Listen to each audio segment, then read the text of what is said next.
हाँ स्टूडेंट, आज हम अफबाऊ प्रिंसिपल पढ़ने जा रहे हैं। अफबाऊ सिद्धांत।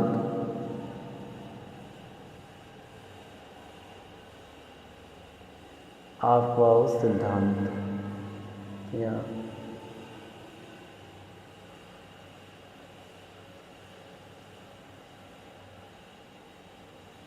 ठीक है।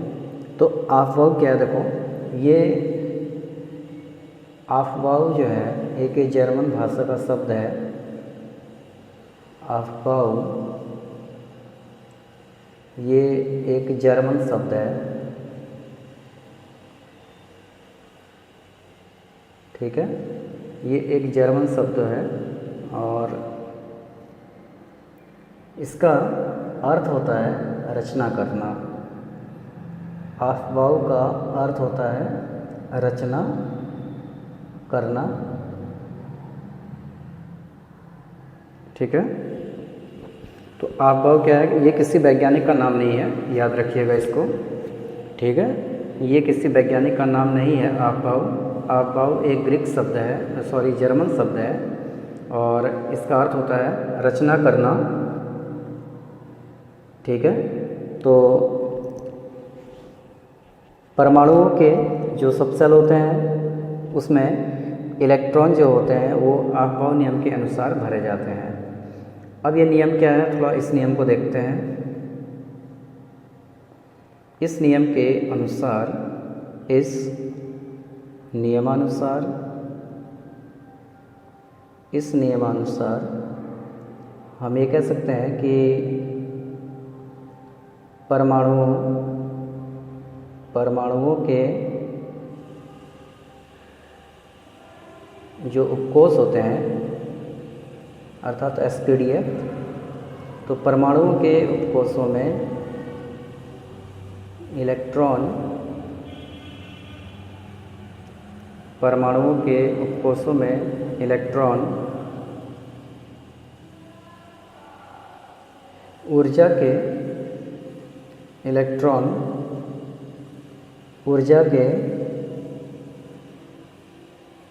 ऊर्जा के बढ़ते क्रम में प्रवेश करते हैं।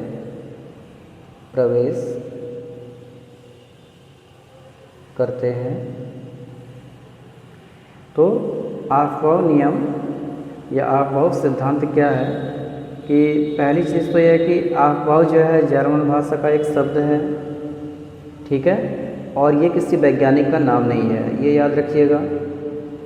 और इस अफबाऊ का जो अर्थ होता है रचना करना, तो इसमें रचना करने का अर्थ ये होता है कि इसमें जो जैसे जो परमाणु होते हैं, तो परमाणु में जो उपकोष होते हैं, तो उपकोष में इलेक्ट्रॉनों का भरने का जो क्रम होता है वो इस नियम के अनुसार चलता है। तो इस नियम के अनुसार परमाणुओं के उपकोषों में इलेक्ट्रॉन ऊर्जा के बढ़ते क्रम में प्रवेश करते हैं, ठीक है। और इसका जो बढ़ता क्रम होता है,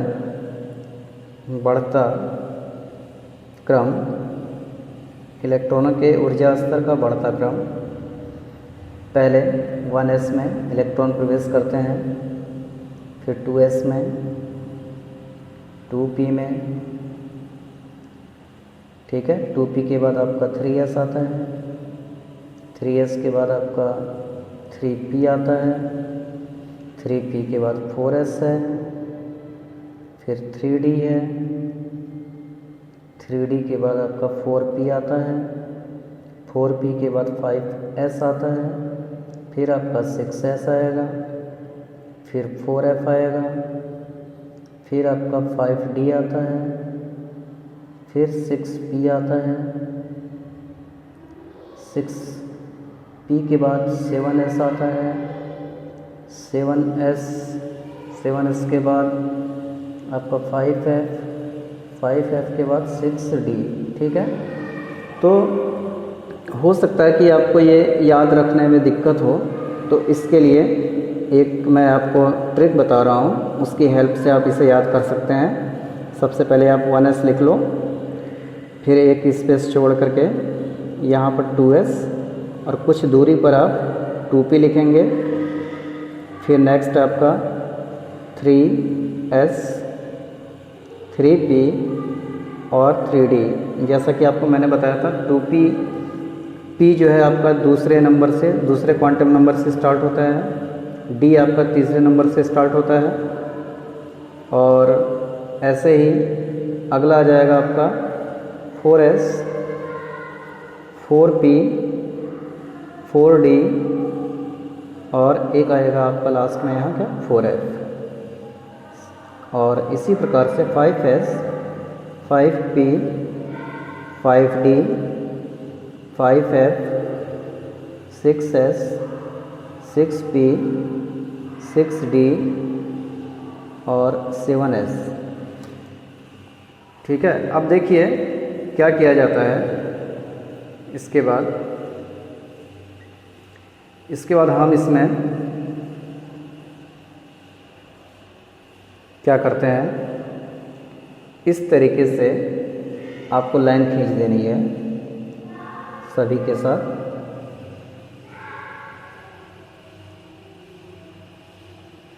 ऐसे करके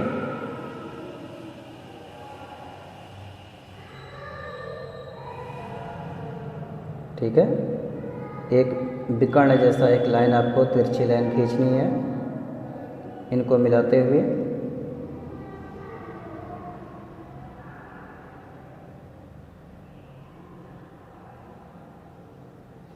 और ये यहाँ से स्टार्ट होगा, अब ये घूमते हुए ऐसे आएगा। ठीक है, और फिर यहाँ से आप इसको इस तरीके से ऐसे लेके जाएंगे।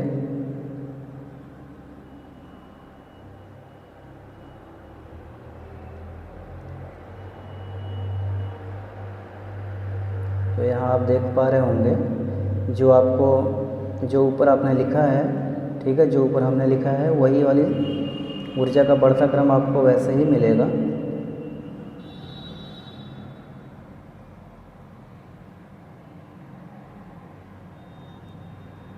अब देखिए यहाँ पर क्या है, पहले इलेक्ट्रॉन 1s से स्टार्ट होगा। ठीक है, 1s से स्टार्ट हो जाएगा, कहाँ आएगा 2s में, 2s से फिर आपका 2p में, 2p करके 3s, 3s के बाद आपका 3p में, फिर 4s में, ऐसी 5, इस तरीके से आपकी एक सीरीज चलती रहेगी।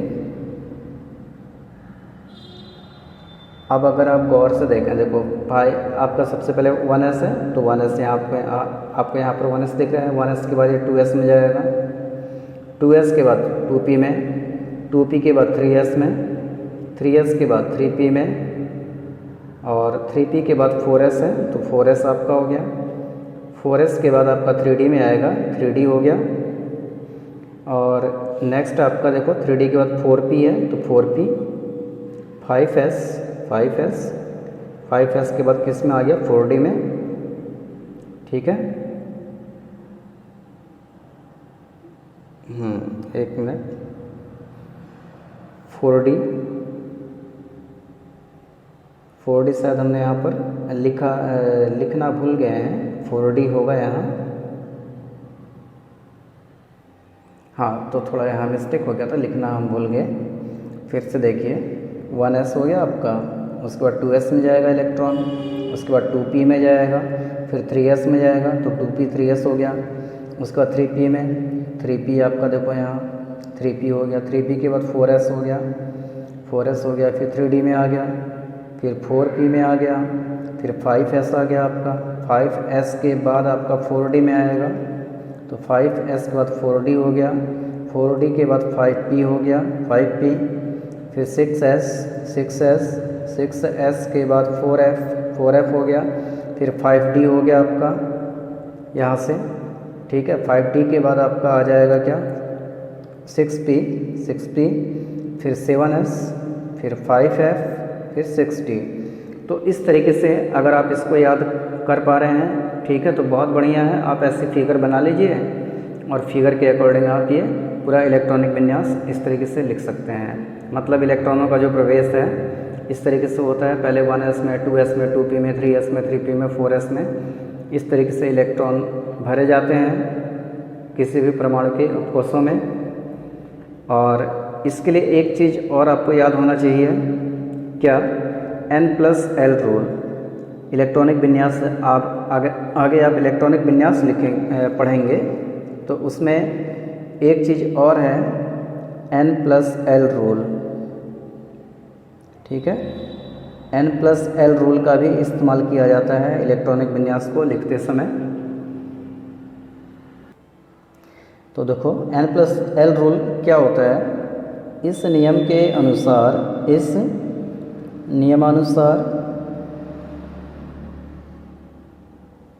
इस नियमानुसार हम ये कह सकते हैं कि इलेक्ट्रॉन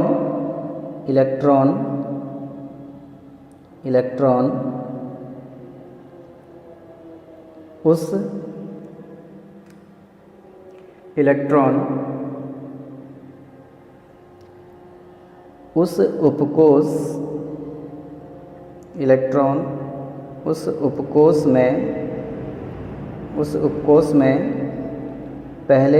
करते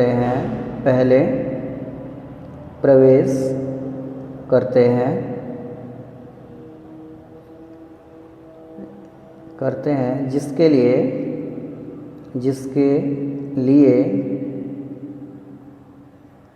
जिसके लिए n+l का मान कम होता है। ठीक है, n+l का मान क्या होता है? कम होता है। और इसके अलावा यदि दो उपकोषों के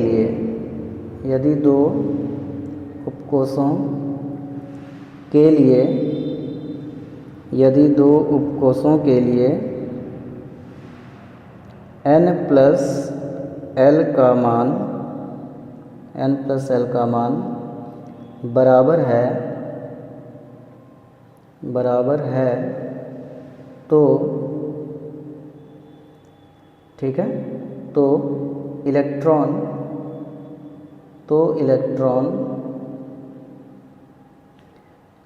उस उपकोष में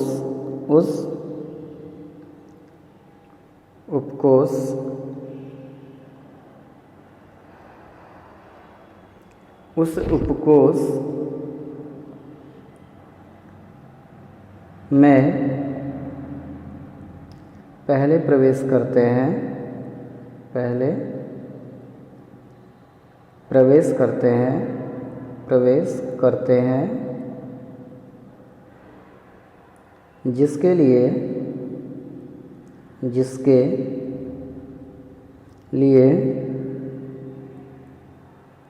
जिसके लिए n का मान क्या होता है? कम होता है। n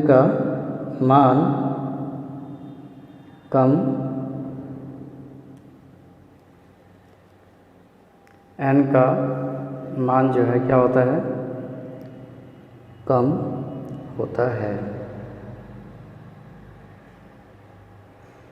ठीक है, अब हम थोड़ा इसको उदाहरण से समझेंगे, फिर से इस नियम को समझेंगे आप कि इलेक्ट्रॉन उस उपकोष में पहले प्रवेश करते हैं जिसके लिए n+l का मान, ठीक है, n+l का मान, जिसके लिए n+l का मान कम होता है। और यदि दो उपकोषों के लिए n+l का मान बराबर है तो इलेक्ट्रॉन उस उपकोष में पहले प्रवेश करते हैं जिसके लिए n का मान क्या होता है? कम होता है। तो बस ये दो रूल आप याद कर लेंगे तो इलेक्ट्रॉनिक विन्यास आसानी से लिख सकते हैं। आइए देखते हैं कैसे। हाँ बच्चों, तो मैं यहाँ एक एग्जाम्पल दे रहा हूँ, देखो क्या। ठीक है, एक एग्जाम्पल है कि 1s and 2s, ठीक है, कि 1s और 2s की अगर हम बात करें तो पहले इलेक्ट्रॉन किस में जाएगा, क्या 1s में जाएगा, क्या 2s में जाएगा। तो उसके लिए अगर आप यहाँ पर n+l रूल को फॉलो करते हैं तो यहाँ देखिए फॉर 1s के लिए n का मान तो आपका क्या होगा, 1 होगा, प्रिंसिपल क्वांटम नंबर है। और l कितना हो जाएगा आपका, यहाँ देखो अगर n बराबर 1 है तो l का मान 0 मिलता है, आपको पता है। इसका मतलब n+l कितना होगा आपका, 1 + 0 मीन्स 0 होगा ना, 1 + 0 मीन्स 0 हो गया आपका यहाँ पर। अब फॉर 2s की अगर बात करेंगे तो n बराबर कितना होगा, 2 होगा। और l बराबर आपको पता है कि n का मान अगर 2 है तो l के 2 मान मिलते हैं ना, l का 2 मान, एक 0 मिलता है और एक 1 मिलता है। ये s के लिए होता है कि p के लिए होता है। तो s का मान यहाँ पर भी कितना है आपका, 0 है, ठीक। मीन्स l का मान क्या हो जाएगा आपका 0, s की बात हो रही है इसलिए।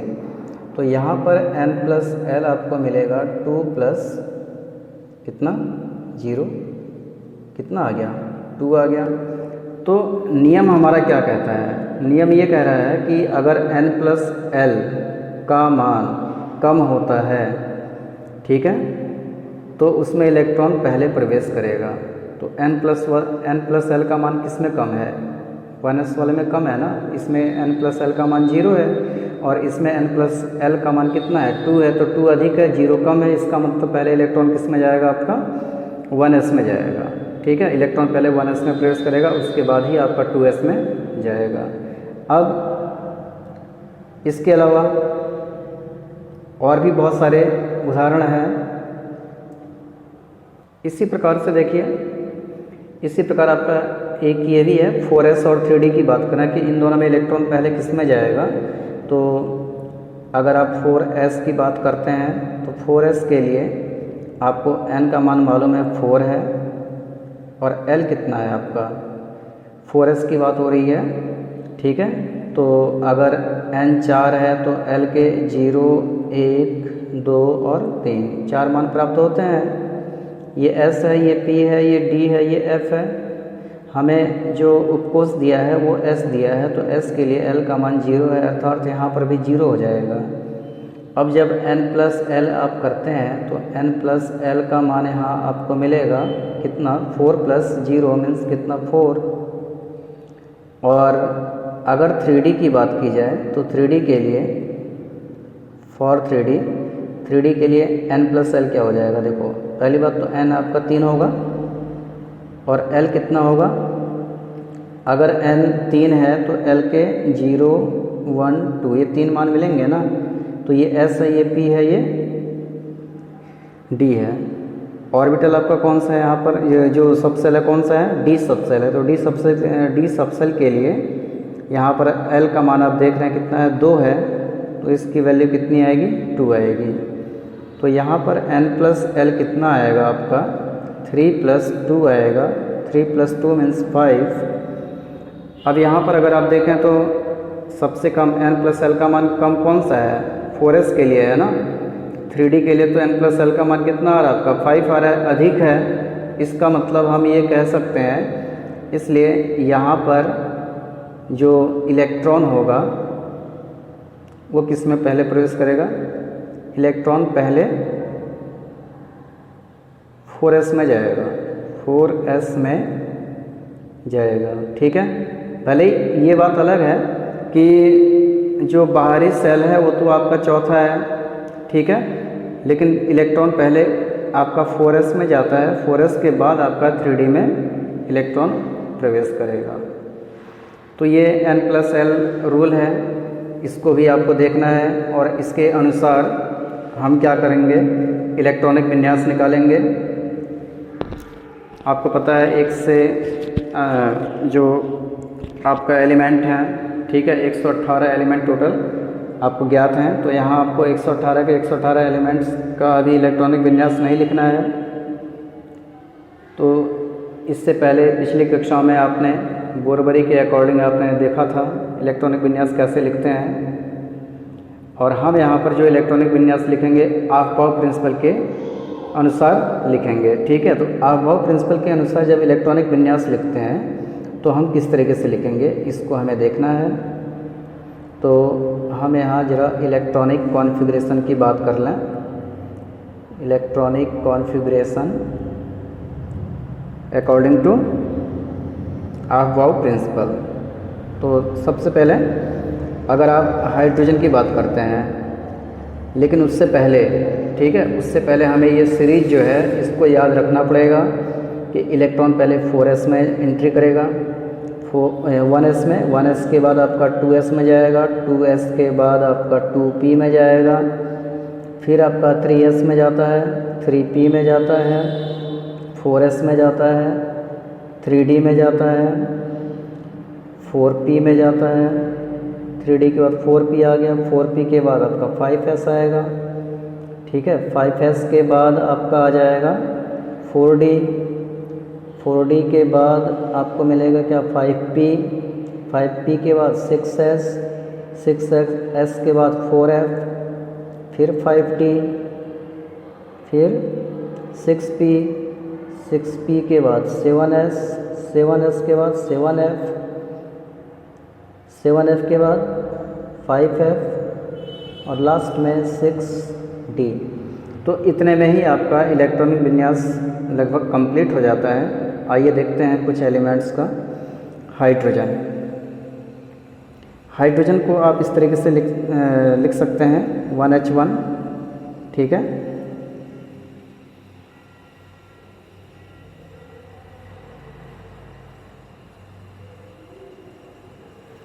तो इसका इलेक्ट्रॉनिक विन्यास जब आप लिखेंगे, या इसको आप ऐसे भी कह सकते हो H ब्रैकेट में 1, एटॉमिक नंबर इसका 1 होता है, तो पहले इलेक्ट्रॉन 1s में जाएगा, तो 1s और s के ऊपर जो लिखा रहता है ये इलेक्ट्रॉन होता है। ठीक है, इससे क्या कहते हैं आप, इलेक्ट्रॉन कहते हैं। तो 1s 1 हो गया। ऐसे ही आपका हाइड्रोजन के बाद हीलियम है, He, इसका 2 होता है, तो 1s 2 हो जाएगा। आपको पता है, ये ध्यान होना चाहिए कि s में मैक्सिमम इलेक्ट्रॉन 2 होते हैं, p में आपके कितने होते हैं 6 होते हैं, d में 10 होते हैं और f में आपका 14 इलेक्ट्रॉन होता है। तो 1s2 2 इलेक्ट्रॉन कंप्लीट हो गए, hydrogen helium. Next is lithium, Li 3 हो गया इसका। तो देखो 1s2 तो ठीक है, 2 इलेक्ट्रॉन कंप्लीट हो गए s में। अब अगला इलेक्ट्रॉन 2s में जाएगा, दिख रहा है ना आपको, 1s के बाद 2s, तो 2s केवल 1 इलेक्ट्रॉन, 2 1 3 हो गया आपका। बेरिलियम 4 है, तो इसके लिए हो जाएगा 1s2 और 2s2, 2 2 4 हो गया। बोरान 5, तो 5 के लिए हो जाएगा 1s2। ठीक है, 2s2, 2 2 4 तो हो गया। अब पांचवा जो इलेक्ट्रॉन है वो 2p में जाएगा, तो ये 2p कितना हो जाएगा 1। इसी प्रकार से हम आगे बढ़ सकते हैं। तो हम सपोज सोडियम का निकाल रहे हैं, 11 होता है इसका। तो देखो सोडियम के लिए 1s2, इसी क्रम से चलना है आपको। 1s2 हो जाएगा, 2s2 हो जाएगा, उसके बाद 2p, अब 6 हो जाएगा ना भाई, 2p 6, ये पूरा हमको इलेक्ट्रॉन पूरा कंप्लीट करना है। तो यहाँ p में मैक्सिमम 6 होते हैं, और हम देख रहे हैं कि 6 2 8 तो 10 हो रहा है आपका, 10 इलेक्ट्रॉन कंप्लीट हो गया। अब जो 11वां इलेक्ट्रॉन जाएगा वो 3s में जाएगा, तो कितना हो जाएगा आपका 3s1, तो 6 4 10 11। इसी प्रकार से आप और भी जो एलिमेंट्स हैं उनका निकाल सकते हैं। सपोज़ आप कैल्शियम का निकाल दो, कैल्शियम इस 20, तो 1s2, 2s2, 2p6। अब देखो 2p6, p तो आ गया आपका, अब 3s2 है, तो 3s2 तो कंप्लीट रहेगा। इसको आप काउंट भी करते रहेंगे। ठीक है, 6 4 10 तो 12 हो गया आपका, 8 इलेक्ट्रॉन और आपको लाने हैं। तो अब देखिए 3s2 तो आपका कंप्लीट हो गया यहाँ तक। अगला जो इलेक्ट्रॉन जाएगा p में जाएगा, तो 3p6 ही तो कहेंगे आप, तो कितना हो जाएगा आपका 6 6 12 13 14 15 16 17 18 इलेक्ट्रॉन आपका ये हो रहा है। ठीक है, अगर ये 18 इलेक्ट्रॉन है तो अभी 2 इलेक्ट्रॉन और चाहिए आपको, तो 3p के बाद 4s में जाएंगे आप, 3d में नहीं जाएंगे, 4s। तो 4s का मतलब 2, 4s2 हो गया आपका ये। तो 18 इसमें आपका देखो 6 4 10 तो 12 6 18 2 20 इलेक्ट्रॉन कंप्लीट हो गए। तो इस तरीके से आप इलेक्ट्रॉनिक विन्यास सभी एलिमेंट्स का आसानी से लिख सकते हैं। ठीक है, तो शेष हम फिर आपको और इलेक्ट्रॉनिक विन्यास कल के वीडियो में कल वीडियो हम भेजेंगे, उसमें भी आपको बताएंगे। आज के लिए फ़िलहाल इतना ही।